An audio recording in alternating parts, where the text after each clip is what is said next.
Anyways, the recording from yesterday is up there. So Oh, okay. yeah, so you have one option anyway.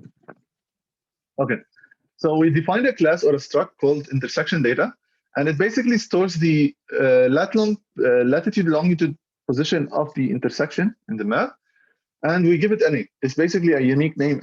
It's not a unique name, sorry. It's the name that's stored with that, associated with that intersection that you can find from the street database library. Okay, so usually we want to basically, and we also define a global vector of this intersection data to basically gather information about all the intersections in the map. And usually in load map, we basically do similar to what we've done in M1. We write some code in order to populate this data structure. Right now, I'm doing it in draw map, but this will definitely be slow. So you only need to do it once in your draw map, in your load map function. So we basically resize the intersection vector to the number of intersections by calling get num intersections. And now how do we populate the data structure? Can anyone tell me? Basically, we just want to gather the information about position and name for each intersection in the map. So how do we do this? Position, we have functions already in M1. Which ones? The get intersection name, I think. Or do we want the intersection name or the street name? We want the intersection name and its position. We have the positions of the intersections. Do we not have a function for that? Yes, we do. Okay, I'm so confused. So basically, yeah, we loop over all the intersections from 0 to get num intersections. And for each intersection ID, we populate our data structure by calling intersection ID or intersections of ID dot position to be equal to, this is not in M1, this is in your street database library, the lower level API that we provide with. We get the get intersection position of that intersection. This will basically give you a lat long object for the position. The next thing, we basically call get intersection name. This is also a function that it's already implemented, and you pass the ID, it will give you the name of the intersection. Okay, again, this set of code should be done actually in load map, not in draw map, but for this case, we're just writing everything in here. So, okay, now that we've defined or gathered data about our intersections, we want to draw them. So in draw main canvas, instead of just drawing a rectangle, we want to basically draw the intersections. How do you think we should draw them? Can anyone tell me? Is there a circle shape? Okay, you can draw a circle, you can draw a rectangle, whatever. But like, how do we like? What should I write in here in this draw main canvas function?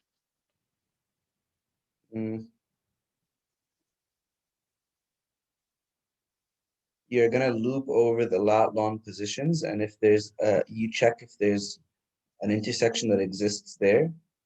And remember, we've already created a data structure that stores the position and name of each intersection. Oh, so you can just go through the vector and then just print, like draw it at the location given by the lat long.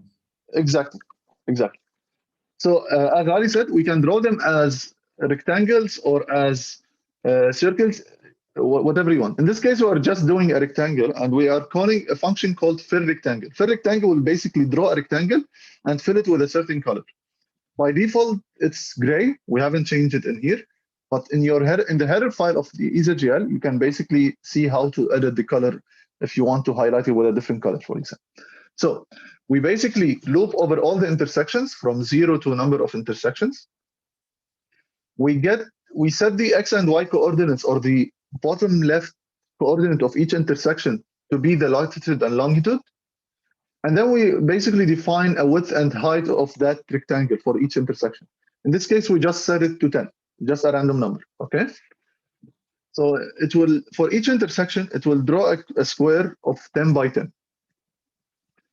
And here is how we draw it. Fill rectangle, again, similar to draw rectangle, we pass the lower left, bottom left coordinate and the top right coordinate, which is, in this case, X plus width, Y plus height. So now What are we let's see how actually it, passing right now? Like, what's the parameters of the fill rectangle function? Like, okay, like what is x, y in this case? it's an object of type. I think it's an array of of size 2. Okay. Okay. Why is So it an array defined with the brackets, not the curly brackets? yes, it's a static array because we only need two elements.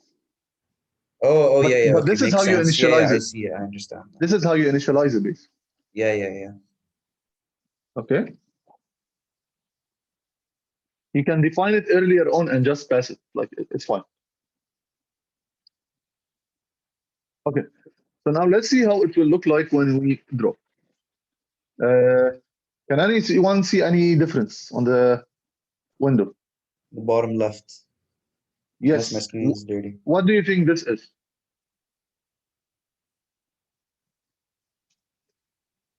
One intersection, I don't know. Okay. These are basically all the intersections drawn on top of each other.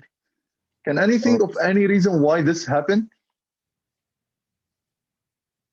Because maybe the map size is not actually the right size, because like 1000 is too big, and the whole Exactly. map is squeezed there. Exactly.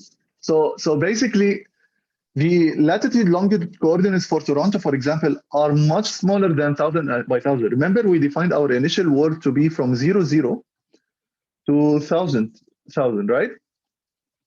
While the latitude longitude coordinate for Toronto, for example, they go from minus 79 point something to 43 point something, I think. And I don't remember the longitude, but basically they are much smaller than 1000 by 1000. And that's why basically you are seeing all of the intersections drawn here.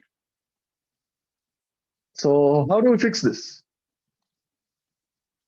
We changed the size of the window to be the size of the map, which is we can get that information using I don't know, honestly. I forgot. Yeah, but it's a good idea. Basically, we want to fix the map or the initial world coordinates to be equivalent to those of Toronto. First, let me just do the demo here quickly and show you how it will look like. Basically, this is the draw map intersection XY will do whatever with the exact same thing that we just talked about in the slides. Yep, so it opened the window and you can see that all of the intersections are here. And you can zoom in, zoom fit. Okay, and you can basically zoom in here. These are all the intersections drawn here. Okay, so now we want, oops, it's very slow in here.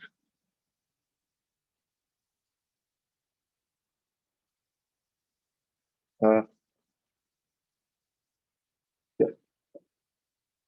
Okay, as Ali said, now we want to basically fix the map or the initial world coordinates to be equivalent to those of Toronto, latitude and longitude. Okay, so what do you think the initial world should be? Like,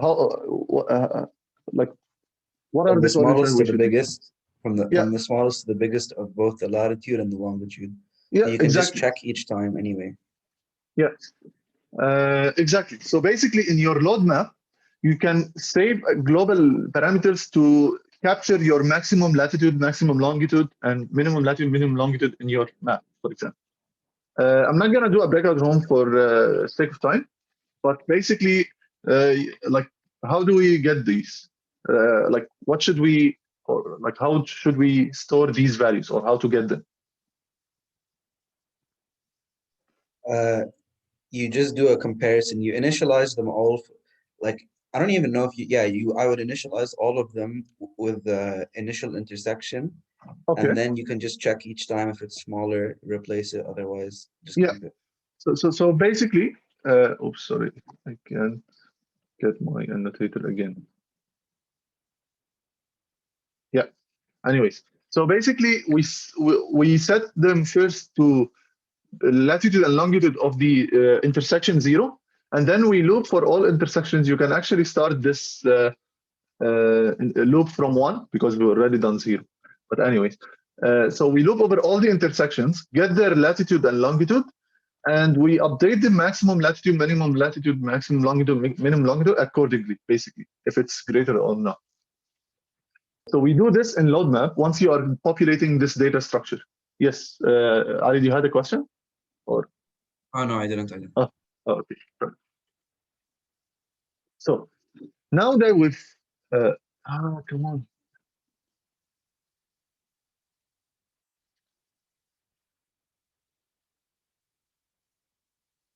There you go. But now I can do this.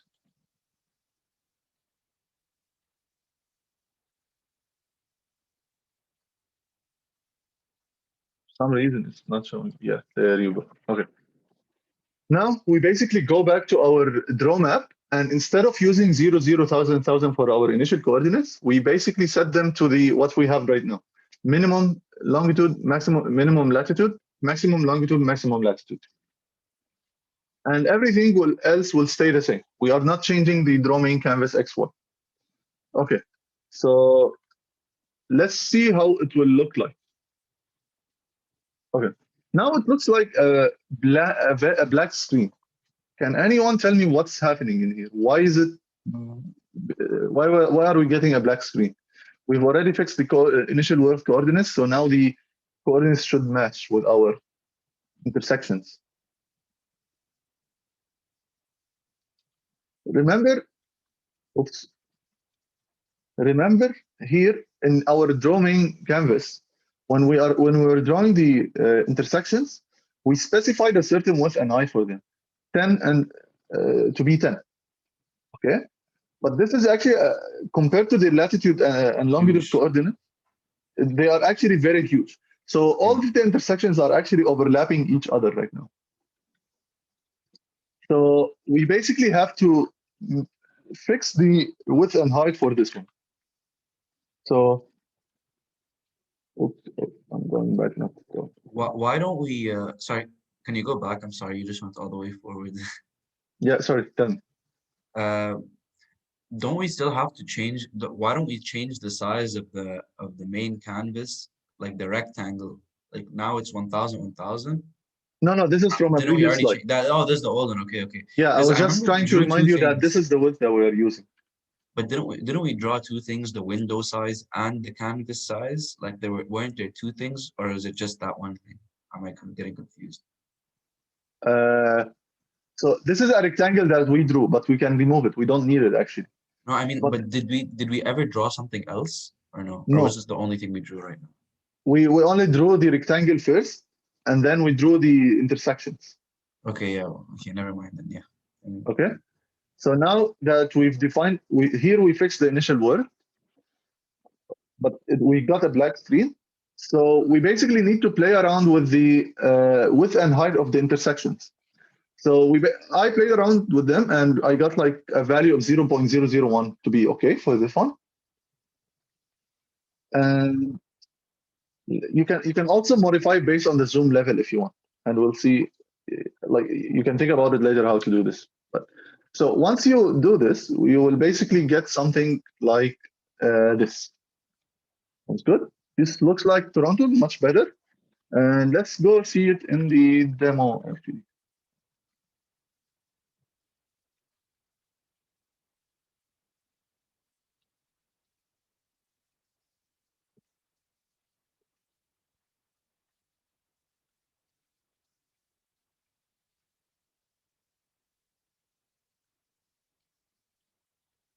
Okay, so draw map intersection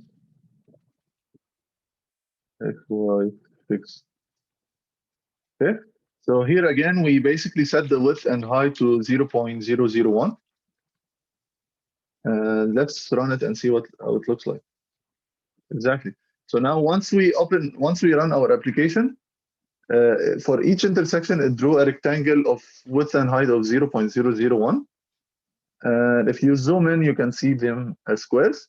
Again, you can fix the width and height based on the zoom level if you want, but it's not a major concern. And you can zoom out and see there is nothing else being drawn. Okay. But let's go back actually. Do you see anything weird about this?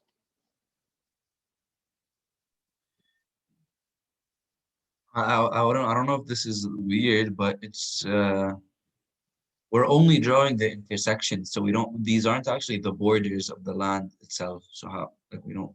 You know what I mean? I don't know how to explain. Which is fine. We just want to capture the boundaries of Toronto. Like this, if you open. This isn't the coast. You can't capture the coast with the land Yeah, yet. yeah. Obviously, you need to draw. We haven't drawn the features yet. The coast is a feature, and the lake is a feature, right? So we only drew the intersections. But based on the shape of this map right now, do you see anything weird about it?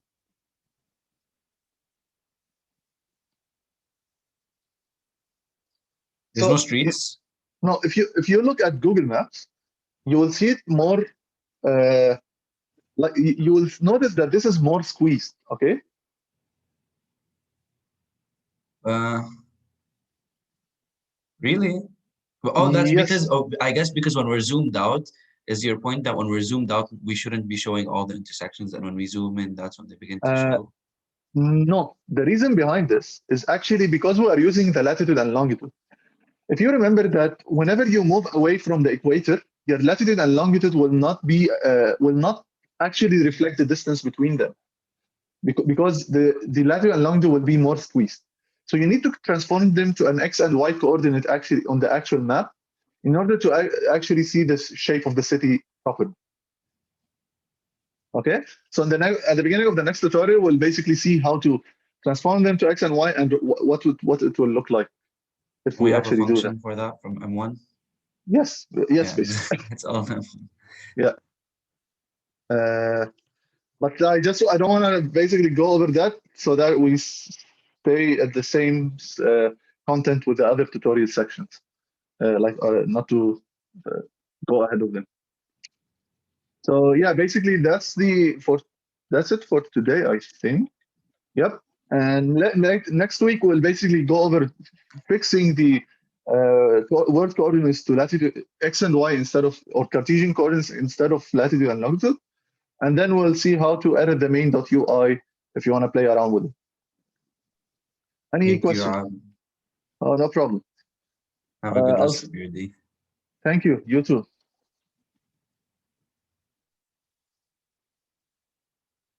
No problem. Anytime.